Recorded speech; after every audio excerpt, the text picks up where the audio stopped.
And welcome to the program that analyzes the week that was and helps position you for the week ahead. I'm Cheryl Casoni. I'm in for Marie Bartiromo. The largest migrant caravan of the year, some 8,000 people making their way to our southern border as hundreds more crowd entry points into our country this holiday weekend. December has now set the record for the most monthly border encounters in U.S. history. Even Democrats are calling for more government action. This is unacceptable. What's going on here in Eagle Pass, we feel ignored by the federal government. Without real significant investment from our federal government, it won't just be the city of Chicago that won't be able to maintain this mission. It's the entire country that is now at stake. Denver finds itself right now at ground zero in trying to resolve and respond to the migrant crisis. We need more federal support. Those who should have been helping us in government every step of the way just critiqued us. I am not seeing the light at the end of the tunnel. This as a select group of senators are back in negotiations pushing for enhanced border security to be included in a package that would resume funding for Ukraine, Israel, and Taiwan. Senator Ron Johnson sits on the Homeland Security Committee. He joins me now. Senator, hello. Well, Cheryl, hope you're doing well. I am. So let's talk about this, because what we heard from was 3 different Democrat mayors that are saying that they are being crushed fiscally from these migrant buses in many cases that are coming into their cities. They want more money from the federal government. So far, the Biden administration has said no and is denying them the help. What's going on here? Well, first of all, I think it's important to note that that's what their solution would be, is more money, which, of course, we don't have. We're already plundering and mortgaging our children's future. And also notice that the president of Mexico, his solution was more funding, more investment. The solution is stopping the flow. And I think the problem we have is it is such an order of magnitude larger problem than it was even under Obama or even under President Trump, because Joe Biden wants an open border. Joe Biden and his allies in Congress caused this. They are the root cause. And so now they're finally addressing this because they think it might impact his election. But the solution is not more funding. What President Biden proposed in his supplemental with Ukraine and Israel and Taiwan funding was another $14 billion to improve or hasten or make more efficient the encountering, processing, and dispersing.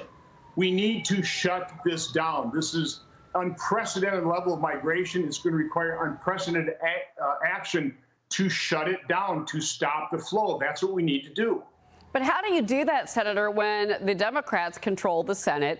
You've got a Democratic president. The House controls the purse strings. That's a financial issue, in particular when you've got the Biden administration that is looking basically for more money because they want to hire more lawyers to aid in processing these tens of thousands of migrants that are coming across. Any type of bipartisanship right now in the Senate with any of your Democratic colleagues that understand what's happening at the border and also realize this is a political risk for Democrats in 2024?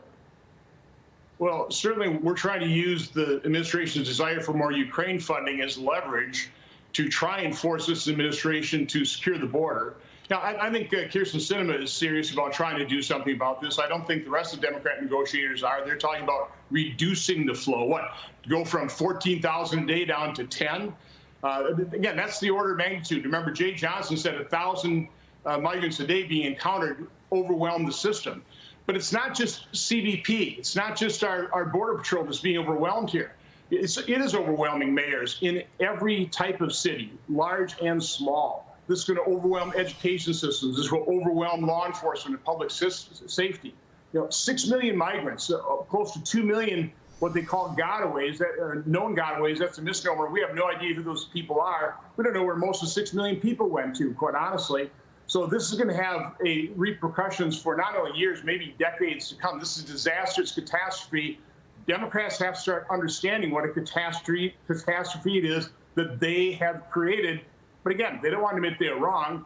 They just want to throw more money at the problem. That's not going to work.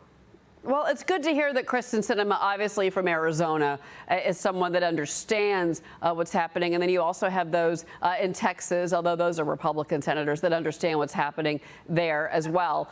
So we shall see. But certainly, you know, this trip for Mayorkas and Blinken didn't seem to really, you know, they didn't seem to come up with anything. Maybe a photo op at the end of the day, Senator, unfortunately. Let's talk more about your fellow Senator Rick Scott from Florida. So he is the most recent Republican lawmaker to be swatted. So this is a false 911 call claiming that there was a shooting at his home. He says the victims are being specifically targeted. Watch this. The whole goal of this is to create a deadly situation where somebody does something wrong. It puts put my family at risk if we were there. They want to terrorize our families. They put law enforcement at risk. It seems like it's people that have supported Israel, Trump supporters, people like me up for re-election that they're going after because they want something bad to happen. They want to have a deadly incident. This after Congressman Brandon Williams and Marjorie Taylor Greene were both also swatted on Christmas Day. This is happening also to everyday Americans and then lately, sir, Jewish institutions across the country. I mean, this is risking people's lives, as Senator Scott said, but also, you know, it's wasting time and it's wasting precious resources for our law enforcement, and it's costing taxpayers thousands of dollars for each and every time this happens. Is there anything that Congress, the Senate, can do about this? Because this is happening to lawmakers, but also it's happening to many average Americans as well.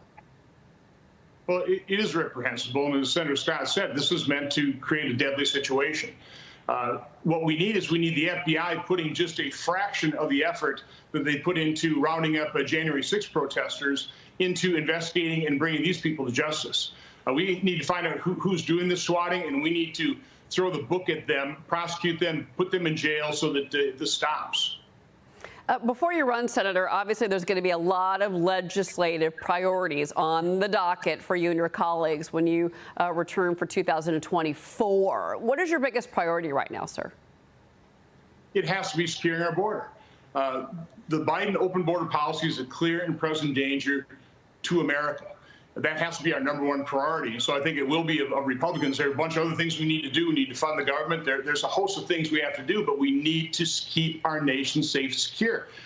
We have Director Wray talking about this is probably the greatest threat from foreign terrorist organizations facing America since he's been in office. You know, gee, I wonder how those foreign terrorists could come into this country. They could come in easily. So we need to address that. We need to make sure the administration is going to take this seriously. I'm not sure they are, but that's got to be our top priority. And as Maria points out all the time, all of that fentanyl that's coming across the border, all of the Chinese nationals coming across the border, the security threat, the national security threat at the border.